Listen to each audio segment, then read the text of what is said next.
یا ایھا الناس، اے لوگو، ان کنتم فی ریب من البعث، اگر تمہیں کوئی شک ہے کہ کیسے دوبارہ زندہ ہو جائیں گے، کیسے اٹھا لے گا اللہ تعالیٰ، کوئی تمہیں اشکال پیدا ہوتا ہے تو لو ہم تمہیں ایک مثال سے سمجھاتے ہیں۔ فَإِنَّا خَلَقْنَاكُم مِّن تُرَابٍ، سوچو ہم نے تمہیں مٹی سے پیدا کیا، اس لیے کہ باپ کے بھی جسم میں اگر نطفہ بنا ہے، منی بنی ہے، کہاں سے بنی ہے؟ غذا کہاں سے آئی تھی اس کی؟ ساری غذا تو مٹی سے آئی ہے، زمین ہی سے آئی ہے، یہی سے آئی ہے، وہ منرلز ہیں، وہ سب کچھ ہیں۔ گوشت کھایا ہے تو بکری نے جو کہاں سے غذا لی تھی؟ زمین سے لی تھی۔ تو تمہاری جو تخلیق ہے سب کی، ابتدا میں جو ہے وہ مٹی سے ہے، من تراب ثم من نطفۃ، پھر وہ نطفے کی ایک شکل بنی، ثم من علقۃ، پھر تم ایک علقہ کی شکل میں تھے۔ اس علقہ کے بارے میں بعد میں عرض کروں گا، ابھی میں اس کا کوئی ترجمہ نہیں کر رہا۔ اس کا ترجمہ عام طور پر جمع ہوا خون کیا جاتا ہے، یہ ترجمہ صحیح نہیں ہے۔ ثم من مضغۃ، پھر یہ کہ وہ ایک لوتھڑے کی طرح تھا، گوشت کا ایک لوتھڑا سا تھا، مخلقۃ غیر مخلقۃ، پہلے اس پہ کوئی نشانات تھے ہی نہیں، پھر اس لوتھڑے کے اوپر نشانات آنے شروع ہوئے، معلوم ہوا کہ یہاں سے یہ بازو نکلیں گے، یہاں سے یہ ٹانگیں نکلیں گی، اسی کے اندر جو ہے یہ آثار شروع ہو گئے۔ لنبین لکم، تاکہ ہم تمہیں کھول کھول کر بیان کر دیں۔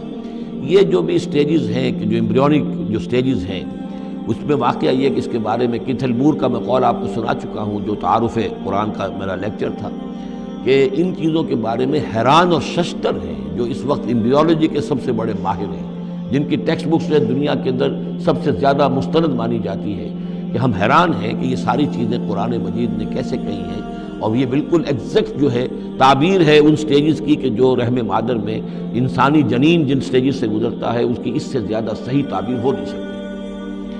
وَنُقِرُّ فِي الْأَرْحَامِ مَا نَشَاءُ، یہی مضمون چونکہ دوبارہ پھر آئے گا سورہ مومنون کے پہلے رکوع میں، تو میں وہاں اس کے بارے میں تفصیل سے کروں گا۔ اور ہم ٹھہرائے رکھتے ہیں رحموں میں جو ہم چاہتے ہیں، یعنی رحم کے اندر، رحم مادر میں وہ حمل رہتا ہے، اب وہ حمل بیٹے کا ہوا ہے، بیٹی کا ہوا ہے، یا بیٹا یا بیٹی وہ ذہین ہے، فتین ہے، خوبصورت ہے، کیسی ہے، صحیح ہے، سالم ہے، وہ ہمارا فیصلہ ہے۔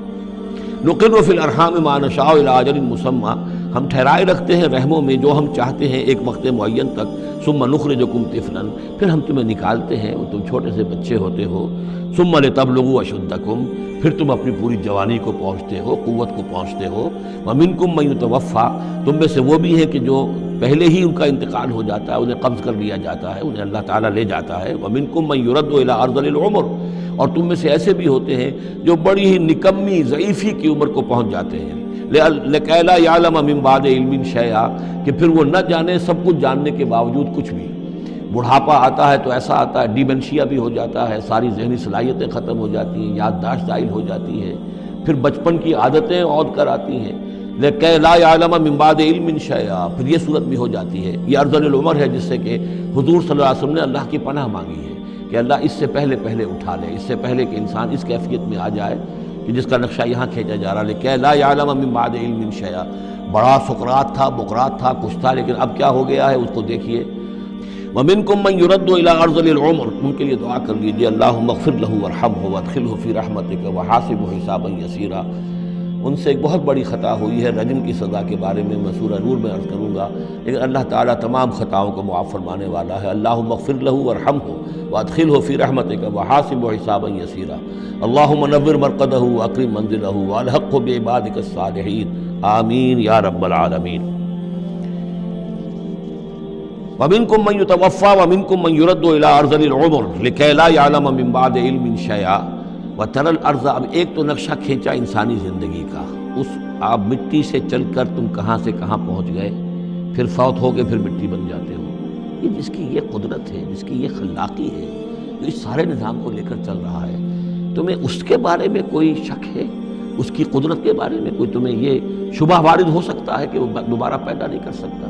اچھا ایک اور مثال لے لو، وَتَرَى الْأَرْضَ حَامِدَةً، تم دیکھتے ہو زمین کو کہ پڑی ہوئی ہے، بے آب و گیا، خشک اور ویران، کئی زندگی کے آثار نہیں۔ فَإِذَا أَنزَلْنَا عَلَيْهَا الْمَاءَ اهْتَزَّتْ وَرَبَتْ، پھر جب ہم اس پر پانی برساتے ہیں تو وہ تازہ ہو جاتی ہے، اہتزاز، اور وہ اس میں جنبش ہو جاتی ہے، اہتزت۔ یہتزو جو آیا یہ لفظ پہلے ہم پڑھ چکے ہیں کہ جب حضرت موسیٰ کا عصا زمین پر انہوں نے رکھا تو وہ تو اب ہلنے لگا، حرکت کرنے لگا جیسے کہ سانپ حرکت کرتا ہے، تو زمین میں بھی حرکت پیدا ہو جاتی ہے، اس لیے کہ اب جو کونپلیں نکل رہی ہیں وہ حرکت کر رہی ہیں، وہ ادھر ادھر جو ہے، پہلے زمین پڑی ہوئی تھی ساکن، صامت ساکن، بے آب و گیا، خشک، لیکن اس کے بعد اہتزت، اس کے اندر ایک حرکت پیدا ہوتی ہے، وہ ربت، وہ ابھرتی ہے، گویا کہ جیسے وہ گھاس یا سبزہ اوپر اٹھ رہا ہے، اور جیسے کہ فصل گویا کہ زمین اٹھ رہی ہے، وہ اٹھتی ہے، ابھرتی ہے۔ وَأَنبَتَتْ مِن كُلِّ زَوْجٍ بَهِيجٍ، اور ہر طرح کی قسم قسم کی تر و تازہ چیزیں جو ہیں وہ اگا دیتی ہے زمین۔ تو ذرا سوچو، زمین مردہ تھی، اللہ نے زندہ کر دیا۔ تمہارا اپنا معاملہ یہ ہے کہ مٹی سے لے کر اور تمہارے ایک انسان پورے بننے تک، یہ پھر کیسے شک کرتے ہو؟ تمہیں اللہ تعالیٰ کی قدرت میں پھر کوئی شک نہیں ہونا چاہیے۔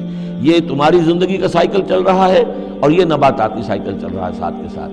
یہ چند مہینے کا ہوتا ہے، یہ تمہارا جو ہے یہ 60 70 80 برس کا ہے، اس کے علاوہ تو کوئی فرق نہیں۔ ذالک بأن اللہ هو الحق، یہ اس لیے ہے کہ اللہ تعالیٰ الحق ہے، اس کے حق ہونے میں، برحق ہونے میں کسی شک و شبے کی گنجائش نہیں۔ وَأَنَّهُ يُحْيِي الْمَوْتَى، اور یہ کہ وہ مردہ کو زندہ کرتا ہے، مردہ کو زندہ کرے گا۔ زمین تمہارے سامنے مردہ پڑی ہوتی ہے اور زندہ ہو جاتی ہے۔ وَأَنَّهُ عَلَىٰ كُلِّ شَيْءٍ قَدِيرٌ، اور یہ کہ وہ تو ہر چیز پر قادر ہے۔ وَأَنَّ السَّاعَةَ آتِيَةٌ، اور یہ کہ قیامت آ کر رہنی ہے، لا ریب فیہا، اس میں کسی شک و شبے کی گنجائش نہیں۔ وَأَنَّ اللَّهَ يَبْعَثُ مَن فِي الْقُبُورِ، اور یقیناً اللہ تعالیٰ اٹھائے گا ان کو جو قبروں کے اندر ہے، بعث بعد الموت ہو کر رہے گا۔